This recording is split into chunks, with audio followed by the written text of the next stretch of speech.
the comment, I could never work with my husband. Why not? I mean, to us, being married is we're best friends first.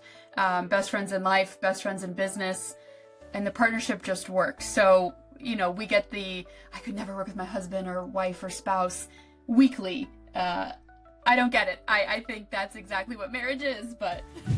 Well, right, and it's kind of a two-pronged thing for me. One is, we met at work, so our first relationship was a professional one, and we knew that worked. Jen was really good at what she did, and we just seemed to produce really good work together, and it, unlike with other people where sometimes there's friction or things you don't meet eye to eye, and it just doesn't click as well. With Jen, it just clicked, and we were able to, I don't know, it just seemed like we were hanging out, but we were working, and that was the first part. That was like, okay, this girl's special, she's different, there's something here. And then it kind of opened the door to show me that, there is a romantic potential here. Not because she's great at what she does, but because of the person that I got to know underneath or aside from that. And the other thing is, it's kind of just a perspective that I take into our relationship, where it's like, how could you work with your spouse? You're asking the wrong question. Why wouldn't you want to work with someone that you love? Like, you don't get that opportunity every day. When you go into someone else's company, you're just handed your team. You don't get to choose that. I chose this team. And, there was already a vibe and a love and a resonance there, and it just amplifies the work. Why wouldn't you want to work with your spouse? Hello and welcome to Married and Magnetic, the place for entrepreneurial couples who want to stay happily married. In each episode, we have real conversations with ordinary couples doing extraordinary things, sharing achievements, everyday joys, challenges, and the mindset and tools that make love the greatest strategic edge. We are James And Angela Mitchell. A real-life married couple. She's a counselor. And he's a coach. Parents to 3 kids. And co-founders of Love Intentionally. We've ridden the highs and lows of building businesses while working hard to stay happily married. We've lived it, done the work, got the t-shirt, and are here to help you do the same. This is Married and Magnetic, where love, business, and growth collide. Let's dive in, y'all. Hello, y'all. Welcome to another episode of Married and Magnetic, a Love Intentionally podcast. Today, we are super excited for the conversation we get to have with Hunter and Jen Bradley. Hunter is a director, producer, writer, editor, and director of photography, a 2-time Emmy winner. Jen is a producer extraordinaire and 2-time Emmy nominated. Hunter and Jen met at an agency in Chicago in 2016 and got to travel the world and fell in love while making TV. It was basically The Bachelorette, but they were pointing the camera at the other people the whole time. Married in 2023, welcomed their first child in September, and recently have gone all in on themselves on their life and love. Welcome, Hunter and Jen. Thank you. Hey, good to meet you both and see you both. Thanks for having us. Yeah, absolutely. So I'm really excited for this conversation, partly because you're similar to us and you decided to go all in and work together and be married and just create an extraordinary life. Pop out some baby. Yep, baby, the whole bit. Doing it all. And we are the ones also trying to do it all. Mostly well. But anyway, so I'm super excited for this conversation. And first, though, because I just get really intrigued by your bio, I want to hear a little bit about your love story, about how you met and how that, how you knew that you were just destined to be together.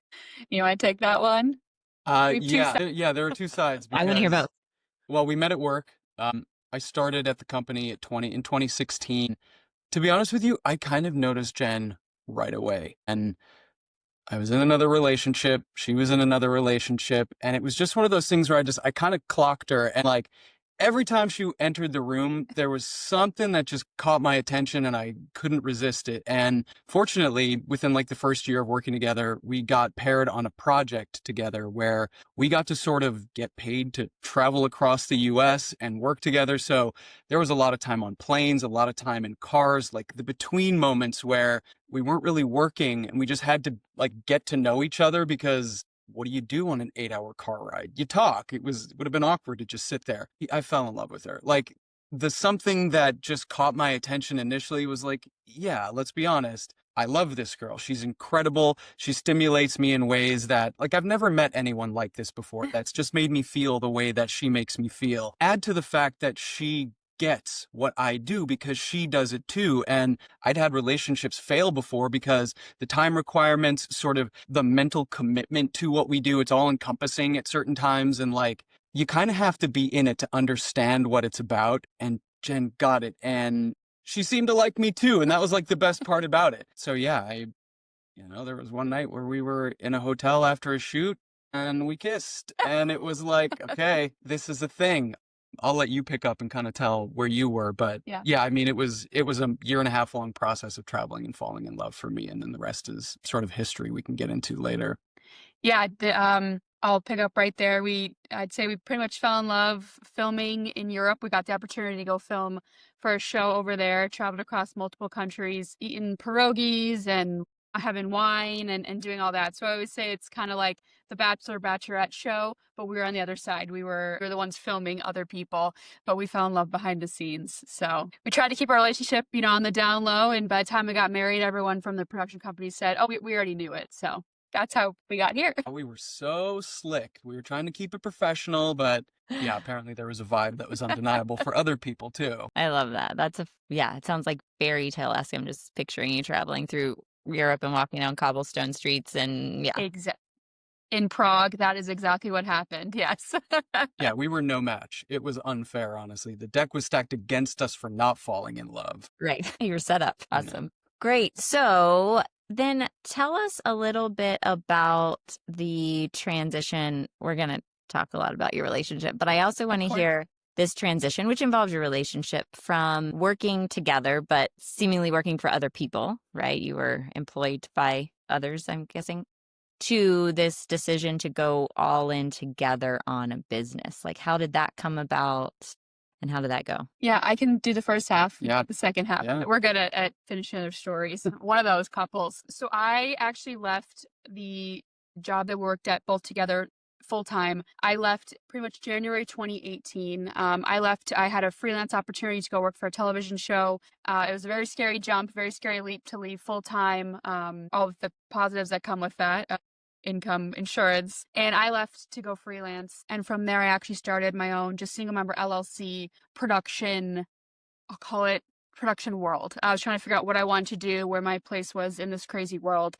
I'm being out of Chicago, so I left in 2018, and we were not dating quite yet, and I kept bugging him in his ear, take the leap with me, quit the full-time comforts, and finally he did. Yeah. So she, for 3 years, kind of showed me that sort of using the connections that we had built in our full-time world. It got to a point where like she introduced me to some freelance opportunities and the phone started ringing in a way where my full-time job was getting in the way of my part-time job and making more money and ultimately sort of getting to choose my own destiny career-wise as opposed to just clocking in for someone else. I was the kind of guy who needed to know where my paycheck was coming from. I wanted my benefits handled. I didn't really want to I didn't view myself as an entrepreneur, let's put it that way.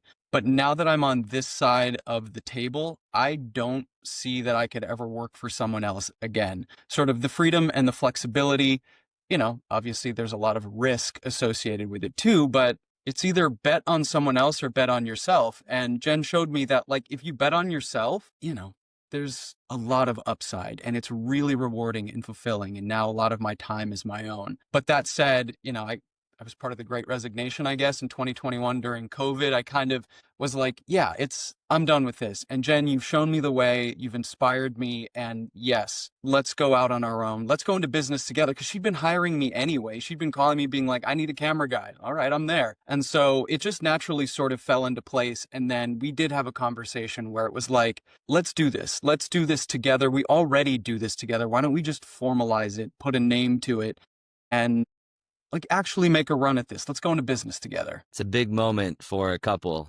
right? But first, what I love is this idea of choosing our own destiny versus accepting certainty, right? And at the same time, is there really certainty whenever somebody else is right? No, right? And so there's just like, I think, an awareness. And Jen, how long, it feels like you brought the entrepreneurial spirit into your marriage, your relationship. How did that get cultivated inside you? It's a good question. So I was encouraged by another female in the industry, a producer who I met in 2018 to leave the full-time comfy job and originally go freelance. And so, seeing another female do that in the industry, I was like, all right, I can do this. Let's do this. No back plan, nothing. So that's kind of how I made that jump, and I loved it. I started working freelance for a couple bigger shows, bigger network shows. And then, once I did everything production wise, pre-production through post, and hiring crews and writing scripts and interviews and doing all this, I'm like, this is basically a company. This is basically where, what we did together at our full-time jobs. And so I felt very confident to make that leap pretty quickly. Yeah, I want to like sort of gas her up a little bit here. She is incredible with people. Where she shines is kind of in this natural networking, business development. I don't know, just she's got this je ne sais quoi that when you meet her, she just kind of sparkles and people are attracted to that and they want to work with her. And then she backs it up by being just an absolute, stone cold pro at what she does. And so you're just like, man, I want to work with Jen. And I saw that she kind of took what she naturally had inside her and was able to just infuse sort of just like this really personable conversational style into business. And it worked. And I was like, I can do that too. And like, she's just a natural entrepreneur. She loves people. She loves being out in the mix and happens to be incredible at cultivating relationships and thus business. And it just works really well in our business, which is very much, a lot of businesses are, but our business especially is a relationship business. And when people like you, it's easy to drum up business. And so, I learned by watching, I learned by example that, this girl's just kind of got it. And I was like, I want to work with her. Yeah. I might as well marry her too. You might as well, yeah. May as well do this. She said Ring. yes.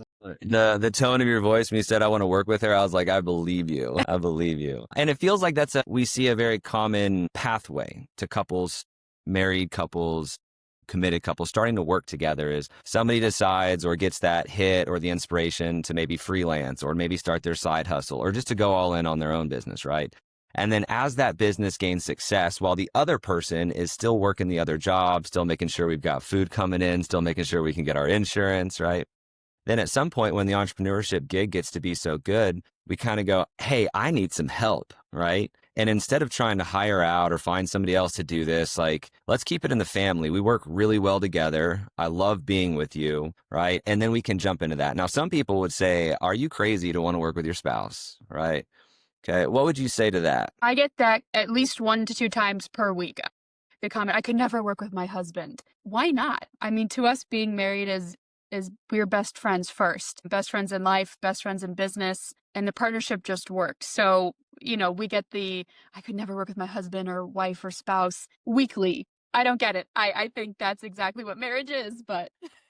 Well, right. And it's kind of a two-pronged thing for me. One is we met at work. So our first relationship was a professional one, and we knew that worked. Jen was really good at what she did, and we just seemed to produce really good work together. And it, unlike with other people where sometimes there's friction or things just like you don't meet eye to eye and it just doesn't click as well. With Jen, it just clicked. And we were able to, I don't know, it just seemed like we were hanging out, but we were working. And that was the first part. That was like, okay, this girl's special. She's different. There's something here. And then it kind of opened the door to show me that, there is a romantic potential here. Not because she's great at what she does, but because of the person that I got to know underneath or aside from that. And the other thing is it's kind of just a perspective that I take into our relationship where it's like, how could you work with your spouse? You're asking the wrong question. Why wouldn't you want to work with someone that you love? Like, you don't get that opportunity every day. When you go into someone else's company, you're just handed your team. You don't get to choose that. I chose this team, and there was already a vibe and a love and a resonance there, and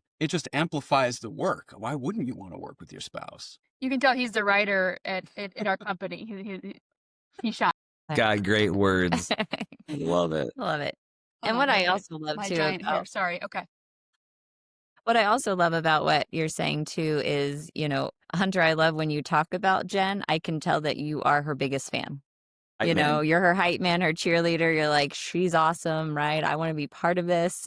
Yeah. And I think if you're going to work together as a couple, there needs to be this deep respect for what the other person's skill set is and the value that they bring to the company, and a trust there that they're going to do those things and to shine, right? And I think that's, our experience working together is it goes best when I'm really seeing his value and he's seeing mine, and we're encouraging each other and propping each other up to go out and use our gifts with the world, right? And, so we were a couple, to what you're saying, like, why wouldn't you work together? We were a couple that he was the entrepreneur and I was a counselor, but I worked for other people. I worked for a school system. Before that, I worked for a nonprofit.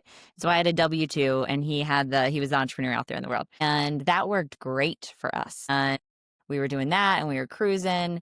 And my business started really growing because we were doing so well. We had the kids, we got 3 kids, we got rental properties, investments. Like we were, awesome, smooth sailing. And then we really saw he was doing a lot of coaching and I was counseling, and we started working with couples together. Like, let's blend our areas of expertise here and bring this value to couples. And that work was great. And then we decided to go all in on it, like you all did, right? And like, let's do this together, quit our other, jobs and just do this together. And we were very surprised that it did not go smoothly at first.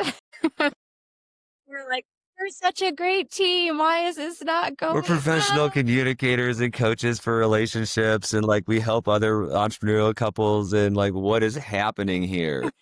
And one of the things we realized was that some of the tools we were using in our marriage that was helping us be a great team in our marriage and raising kids, we weren't applying those same tools to our business. I don't know why. And one of the big ones was roles. We realized that at home we had very clearly, explicitly communicated roles. Who was doing the grocery shopping? Who was doing the cooking? Who was paying Our the bills? CFO, right? right, Like all yeah. of those things. And we got into work and we were doing it together, and we were almost just like trying to do everything together. And no one knew really who was doing what, or there would be tension because, who was making this decision if we disagreed. So I'm curious, with you all doing life and love and business all together, and parenting, we'll get to. Congratulations on your baby. How have you set up roles, or what have you found that has worked or helped you navigate all the different roles you're playing, both in your business together and then in life together? How do you all figure that out, or what's worked for you? I can start with this one. Sure. So for ours, it's a little bit different because the nature of our business is highly technical and specific. And like, I shoot, I edit, I direct. I also produce, but I recognize that Jen is much better at it than I am, and she far prefers to do it over me. So there's kind of a natural delineation of responsibility, but sort of to your point, it's an ongoing communication. Like, sure, I'll send out the invoices and she'll do some more of the business development, but there are things that we kind of have to communicate and be like, are you doing this? Am I doing this? And we have to make sure that we're keeping the plate spinning by just constantly communicating. It's some of the gray stuff we still have to talk about and make sure that we're just intentional about, like, okay, what are you doing? What am I doing? And we define the roles as we go per project. Some of the projects are different than others. They're bigger, they're smaller. The client requirements are different. I brought in a relationship. She brought in a relationship. Whatever the case happens to be, it's just about keeping it top of mind. And we have to remind ourselves even that like, we got to talk about, what are you doing? What am I doing? Because we don't like to let things drop. And so we have to be intentional about that. Perfectly said. Thank you. Yeah, we found that too, that it's that, one, clearly defining the roles up front as much as we could. And then, like you said, Hunter, there's going to be things that pop up that, are gray areas. And we found the same thing, that we have to really explicitly, and we'll use the language like, okay, are you lead on this or am I lead on this, right? Or do you need help with that? Is there, how can I support you in that? And, oh no, I've got it. Or yeah, actually, could you do this one part and I'll do the rest? But very explicit who's doing what and who's lead. And which for us, lead also means you get to make the decision on it, right? So we agree most of the time, but those occasions when we don't, we have to trust that whoever's in lead is going to make the choice that needs to be made, That language has been really helpful for us. Leader and then follower. Supporter. Right. Leader, supporter. And so if I'm the supporter, like how am I supporting? Am I supporting with like, you got this, I trust you, I might make a different decision, but I'm willing to try this out? Or am I supporting with like, all right, babe, this is on you though. If it fails, like, None. Clearly not. I did not want, let me write this down. Let me get a video, right? It's in writing. We do both of that. The biggest example probably is, he is incredible at, learning and studying the latest tech, the latest gear, just having a baby, him coming and saying, oh, I think we need to buy this camera, multiple $1,000 purchase. And I, usually want to say no, but that's one of those where I close my eyes, I say, you know what we need. And, based on that, he's able to bring in more business because of the latest piece of equipment that we have. So yes, it's hard. How do you handle when there's a different opinion? Sorry? Like when you have a different opinion, like how do you handle that when you each want to do something opposite, but only one decision can be made? Do you do rock, paper, scissors, or what's your strategy?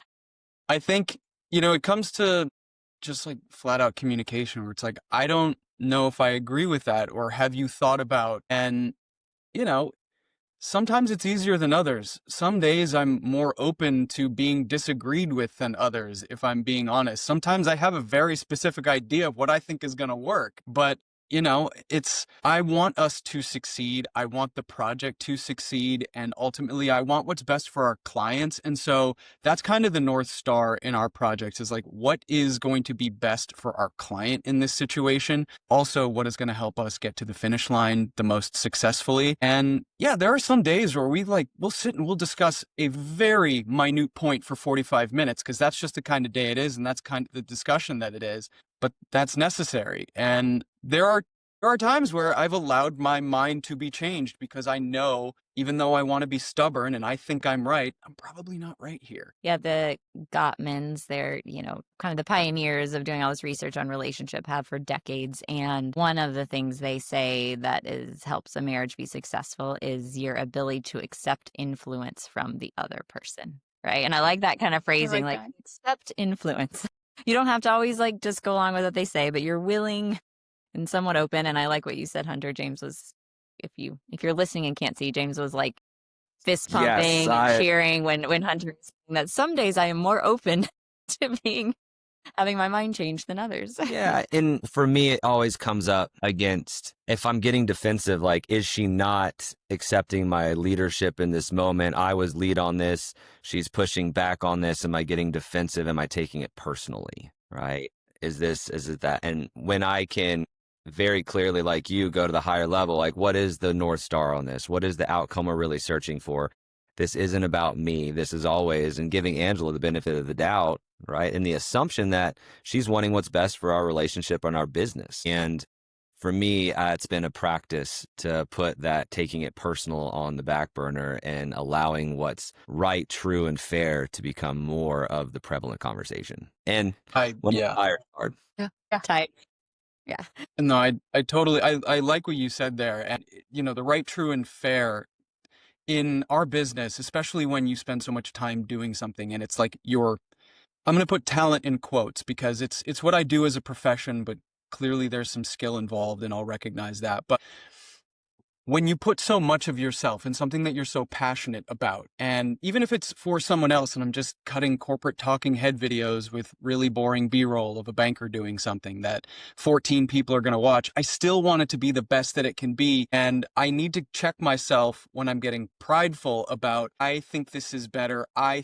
When I start saying, I like that, and it's for someone else, or it's, a team effort, is when I have to kind of catch myself. And, it's never going to be better when it's just me. And I recognize that. And that's why I went into business with Jen, because she catches me, or just being with her helps me recognize that, I'm not the greatest at every single one of these things. I bring what I bring to the table, but she also, and I intentionally went into business with her because she brings stuff to the table that she is better at than I am. And I need to remember that. And it's a constant practice of remembering that, we're in this together, and I should rely on her, not just on me. And it's usually when I'm trying to do too much myself, take on too much, is when I start to become less receptive to ideas, and I need to just exhale and be like, she's got this too.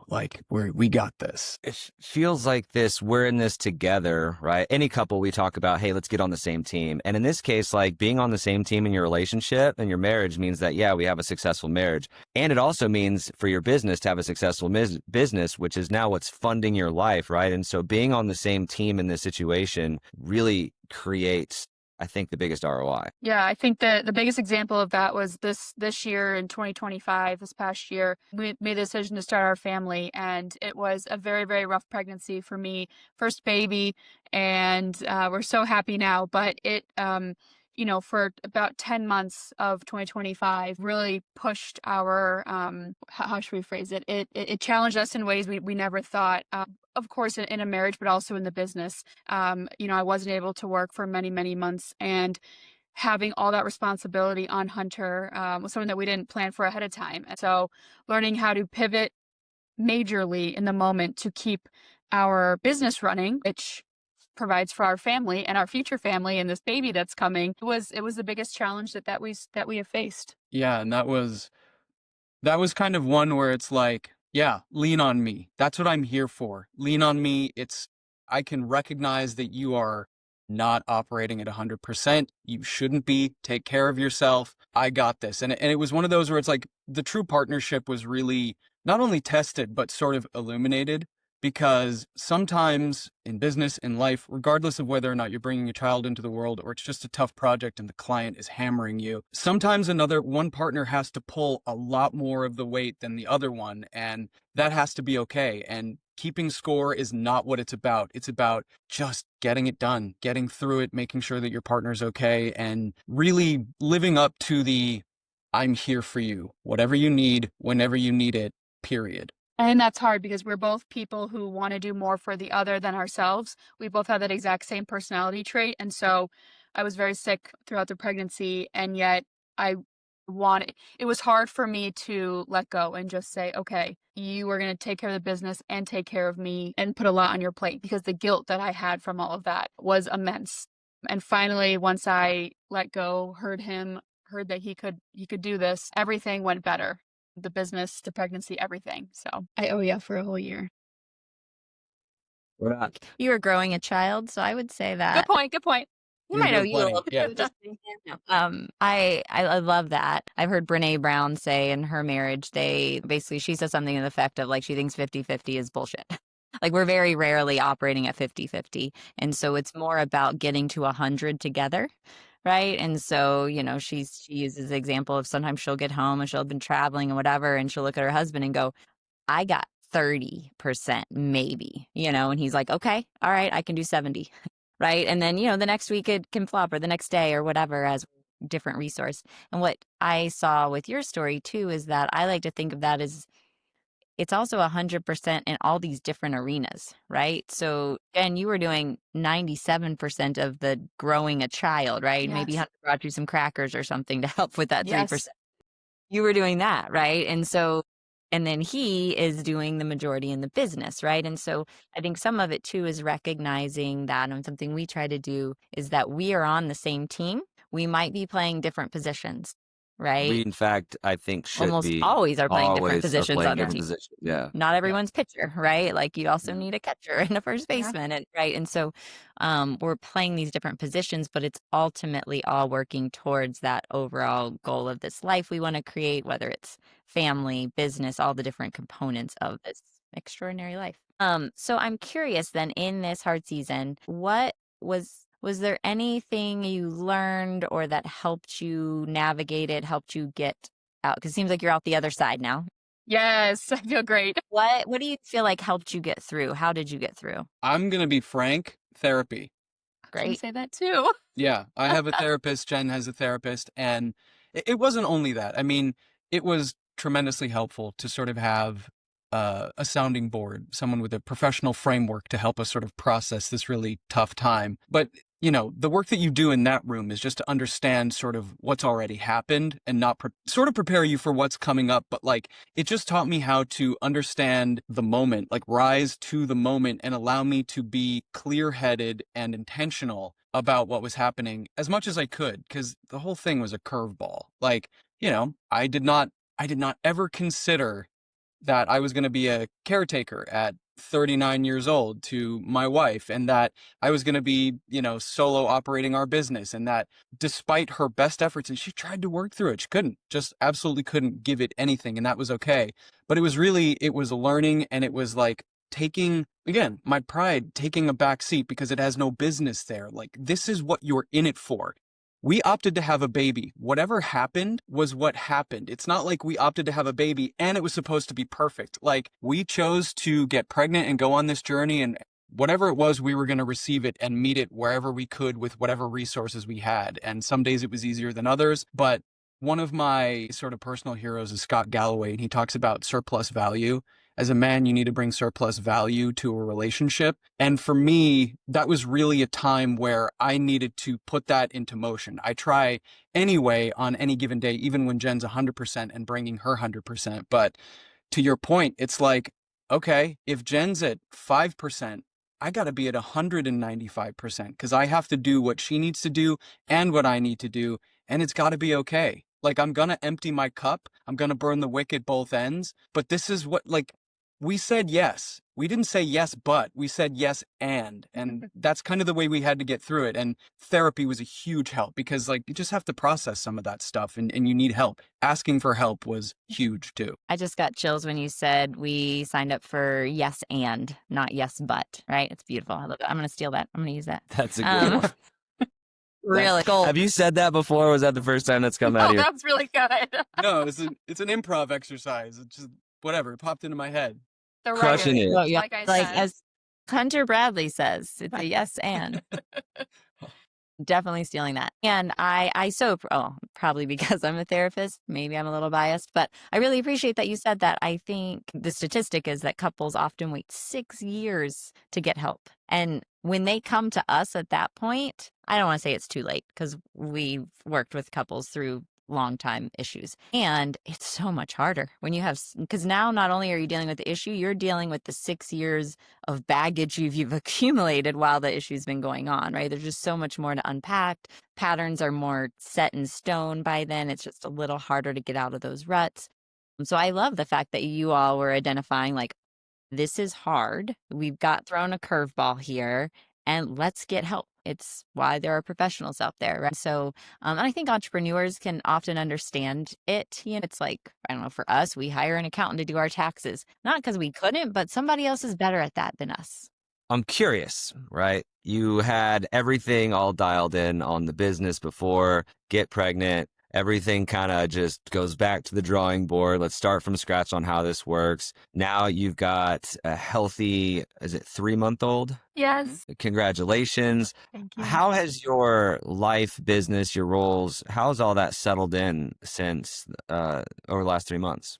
It's still settling. I mean, like, we're only 3 months into this, and she just started sleeping through the night. So, like, we recognize, and you guys know this all too well because you have 3 children that are older than ours, but it's an evolving practice and science and sort of art. It feels like hot potato where it's like, here, you take it. I got to go do something. And she'll toss the hot potato back to me and she goes and does something. So it is just like micro doses of work whenever we can fit them in. And, to be honest with you, we haven't quite figured it out because it's still evolving. We're just continuing to try and integrate it and become mom and dad.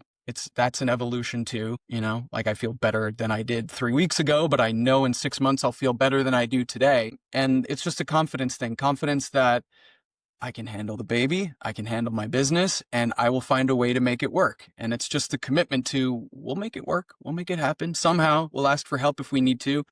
I'll ask her for help when it's like, I really need to get on this call, really need to get an email done. And she's like, cool, I got you. I'll take the baby for now. And it's just being really intentional about communicating those things. And we're just still learning that, but that's what's worked so far. Yeah. Yeah. I think what you said, that, the cliche of asking for help. My therapist told me that over and over. And the first couple of weeks, I was stubborn and said, I will do everything, of course, along with his help, but I will not ask for outside help. We will not. And I finally gave in, and it was the best decision ever, both from parents and professionals to help with our baby. So yeah, asking for help and accepting that was the best decision for our marriage, our baby. It helped her better, and our business. Awesome. So I'm curious, we were parents first and then started working together. So we learned how to navigate parenting together. And then you all did the opposite. You were in business together first, and then now we're navigating parenting. Do you feel like some of the skills and ways that you worked together have helped you then be on the same team parenting together? Has any of that translated? Absolutely. I feel like I put on my producer hat every morning that I wake up, both in business and with our baby, our animals, our family, everything. So I actually feel like a lot of my skills of being a producer have translated into day-to-day life. It's scheduling, but more important than that is actually being flexible when things go wrong. And that constantly happens in video production more times than things go right. And you could prepare for everything, just like we did for the pregnancy, and it will go, a 180.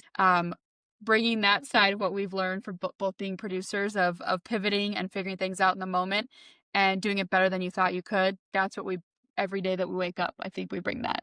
Absolutely. Yes. And I will say that we both have strengths. I'm much better in the morning. She's much better at night. I take morning duty. She takes night duty. And it's kind of like the delineation of responsibility that we have on set, where if I'm going to shoot and edit, she's going to produce, keep us on schedule, and ask the interview questions. It's kind of the same thing, just different. And it is crucial to echo that the skills that we have from our jobs have prepared us to be parents more than anything. Not even the books that we read, not the people that we've talked to, the unsolicited advice that we've gotten from ad nauseum people. You prepare the best that you can for the outcome to be as good as you know how to make it, and then understand that something will go wrong. And as long as you're prepared with everything that's in your control, you'll deal with what happens. You're ready to pivot when you need to pivot and be like, okay, it's not going to go this way. What's plan B? And that's, to be honest, that's producing, that's parenting. And we're really lucky that we do it for a job, because it's made it easier to do it in our personal life. Beautiful. I love that. That's life. Life, Yeah. yeah. Life is what happens between your plans, and that one stuck with me. So I just loving this. I love that I'm just so torn on what direction and what question I want to ask. And as we're starting to wind down here, I'm curious if y'all set goals for your business and or your family, your relationship. Yes, we are big manifestation people. We believe that if you say things out loud, life will throw you on a track toward that. Obviously, you have to put in the work and the effort. Weekly, we say goals out loud, whether it's short-term goals, let's get a new client this week, to a 1-year goal, to a 5-year goal of let's hit a certain, I'm Yeah. thinking here. Let me start. Yes. No, we dream out loud, both personally and professionally. It's, we would like to bring on X amount of clients next year. We would like to bill X amount in, revenue. And we would like to renovate our house. We want a new kitchen. We want a new whatever it is. Like, we like to set a goal and go get it. Jen is incredible at putting her mind to something and going to get it. And I've sort of been inspired by that. Whether you ascribe to the philosophy of manifestation or not, I think it's important for us to say what it is that we desire, what we wish, so that the other one knows, and we kind of gamify it. I mean, whether it comes true or not, more often than not, we have gotten where we wanted to go. Whether it's in the timeline that we envisioned, I don't know that that's important, because we're better than we were last year, both in business and in life. And that's kind of really the only barometer that I use for our success. That's how we choose our own destiny. Now, in terms of choosing your own destiny moving forward, you have a production company together, Cloud Gates Production. You can find them at cloudgatesproduction.com. Tell us a little bit about what this next year's got in store for you in your business. Yeah, well, we are in the process of onboarding a business development employee so that we can take off one of the many hats that we wear, because we realize that we only have so much energy, so much focus, so much time in a given day. And if I'm working on business development, I am not moving a project forward. It's really about growing the business in a way that we employ our energies in the best way that they can be deployed, and not necessarily in every way, because it's very easy, as I'm sure you well know, to spread yourself too thin, and now you're not going anywhere, you're just going sideways. So our desire is to offload responsibilities that either we're not really fond of or that we're not particularly good at to people who are experts in those silos, and then really excel where we are strongest to grow our business more than we can currently, just the two of us. Yeah, someone once told me, you don't get a medal for wearing 100 hats. And so to take the pride out of that and to, onboard and bring on people and experts in different fields that help our business grow is something that we're really focused on in this upcoming year. And if somebody's interested in some work with you, who might that be? So we've been doing a lot of work recently with a major commercial airline, and we do a lot of stuff in the sports sort of documentary corporate storytelling space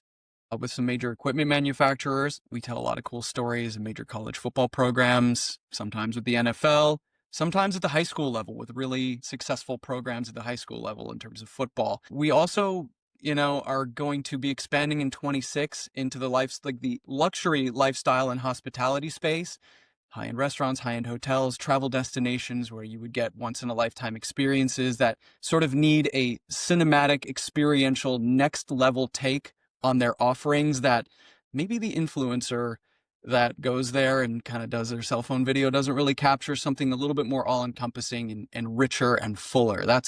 Those are the clients that we're going after in 26 and what we're going to bring to the table for them. Love that. Sounds delicious and fun. Yes, come along. Join us, yes. There we go. Do you need any models?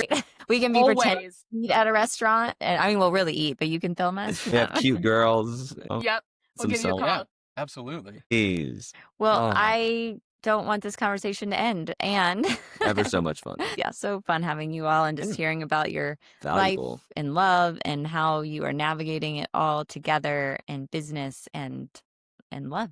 And a yes and Yes, lifestyle. and love. So what we like to do at the end here, though, is we're going to ask you a series of somewhat rapid fire. We won't go too quickly, though. Questions, like one answer questions. They're quick, that we ask everyone that comes on the show. So the first one is, what does your spouse call you? What is your pet name for each other? I call her Pand, which is short for panda. Oh. Don't ask me how that came about. I just called her my panda one day, and it has evolved from there, and it's stuck. And I call love him it. my baby love. It came from a reality TV show that we were watching one day, and it made Number 2, what is your favorite snack? I am a sweets girl through and through. Just made some delicious brownies, and he's more of a salty, savory. Yeah, definitely salty, savory snacks all day, every day. That's our division over here, too. Yeah, I'll take chips, like some chips and bitchin' sauce. Like, come on now. Ooh, okay. Yeah, absolutely. All right. Who's the first to apologize after a fight? That's me.